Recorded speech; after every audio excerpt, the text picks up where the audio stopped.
হে বন্ধুসকল, welcome to new vlog. আশা কৰোঁ সকলো ভালে আছে। কি কৰি আছা?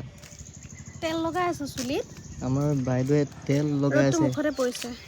তুমি চুলিত তেল লগোৱা নেকি? কিয় নলগাম বাৰু? মই আজি গম পাইছোঁ তেল লগোৱা বুলি। মই চুলি শুকান হৈ থাকে তেল নলগোৱা নেকি, গমেই নাপায় আৰু চুলি ইমান ধুনীয়া। সঁচাকৈ মই তেল ভাবিছোঁ থেংক ইউ। নলগোৱা নেকি। ইয়াৰ এটা ৰাজ আছে আকৌ। ৰাজ আছে? অঁ কি ৰাজ কোৱাচোন, আজি চবকে চিক্ৰেটটো ৰিভিল কৰা, আজি চাওঁ কি ৰাজ আছে তোমাৰ। নাই, যেনেকৈ মানুহে স্কিন কেয়াৰ কৰে, হেল্থৰ কেয়াৰ কৰে, তেনেকৈতো চুলিৰো কেয়াৰ কৰিব লাগে ন। লাগে বাৰু, কিন্তু মই ভাবিছোঁ তুমি নকৰা নেকি। তুমি কোনটো তেল লগোৱা দেখুৱাচোন, মই আজি ৰিভিল কৰি দিয়া চবৰে আগত, মই চাওঁ। মই এইটো তেল ইউজ কৰোঁ। কি কোৱা? কি হ'ল? এই তেলটো ময়ো ইউজ কৰোঁ। এতিয়াহে এই গম পাইছোঁ বস্তু কিছুমান। এইটো বহুত ভাল হয় তেলটো। এইটো মই বহুত আগৰ পৰা ইউজ কৰি আছোঁ। কি কোৱা? মই অঁ প্ৰায় 1.5 বছৰ হ'ল বাৰু ইউজ কৰি আছোঁ। মোৰো সিমান নেচাৰ মানে হ'ব। চিয়ৰৰ জং কইল। আৰু এই তেলটো যে একেবাৰে কেমিকেল ফ্ৰী হয়।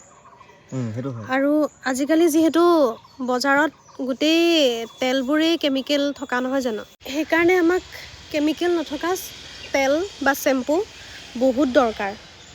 আপোনালোকে কি ভাবে ক'বচোন? মানে আজিকালি বজাৰত যিহেতু বহুত কেমিকেল তেল থকা ভৰ্তি হৈ গৈছে, সেইকাৰণে আমাক খুবেই দৰকাৰ এটা কেমিকেল ফ্ৰী তেল, যোনটো কেমিকেল ফ্ৰী তেলে চুলিৰ হেয়াৰ গ্ৰ'থ, তাৰপিছত চুলি সৰা গোটেইখিনি কণ্ট্ৰল কৰি ভাল এটা ৰিজাল্ট দিব পাৰে। আৰু নেচাৰ চিয়ৰৰ এই তেলটোৱে এটা তেনেকুৱা তেল হয় যোনটোৱে আমাক হেয়াৰৰ কাৰণে বহুত উপকাৰ কৰে। আৰু এই তেলটো মই স্পেচিয়েলি সানো যেতিয়া যোনদিনাখন চেম্পু কৰিবলগীয়া হয় তাৰে এঘণ্টাৰ আগত মই এই তেলটো সানি থওঁ। এঘণ্টা ৰাখি পেলাই নেচাৰ চিয়ৰৰ যিটো জং চেম্পু পায়, সেই চেম্পুটোৰে ধুনীয়াকৈ ধুই দিব। মই তেনেকৈ ইউজ কৰোঁ, কাৰণ নেচাৰ চিয়ৰৰ যিহেতু মই ইউজ কৰিছোঁ, তেতিয়া তেলো আছে, চেম্পু আছে। তুমি ইউজ কৰা, কোনটো ইউজ কৰা? মই দুইটা কৰোঁ। হেই, অঁ এতিয়া গম পাই আছোঁ লাহে লাহে। গতিকে এইটো তেল সানাৰ পিছত আপোনালোকে নেচাৰ চিয়ৰৰ এটা চেম্পু আছে, যোনটো জং চেম্পু বুলি কয়। আৰু তাতে গোটেইখিনি কেমিকেল ফ্ৰী ইনগ্ৰেডিয়েণ্টছ ইউজ কৰা হৈছে। আৰু সেইটোৰ যদি সানে লগত ৰিজাল্টটো বেছি ভাল পাব আপোনালোকে। চুলিখিনিও বহুত ধুনীয়া চফ্ট হয়। আৰু মেইন কথা হ'ল, ইয়াত চাওকচোন ইনগ্ৰেডিয়েণ্টছ কিবোৰ আছে। ইয়াত আছে হিৰোডা, আমহি, অনিয়ন চিড, ফেনুগ্ৰীক চিড, কাৰি পাত্তা, তিল অইল, যিখিনি আমাৰ কাৰণে গোটেইখিনি দৰকাৰী। গোটেইখিনি দৰকাৰী বস্তু ইয়াত আছে। ধুনীয়াকৈ মাছাজ কৰিব লাগে। তুমি কিমানে মাছাজ কৰা? মই এনেকৈ অলপ সময় 15-20 মিনিটমান মাছাজ কৰোঁ।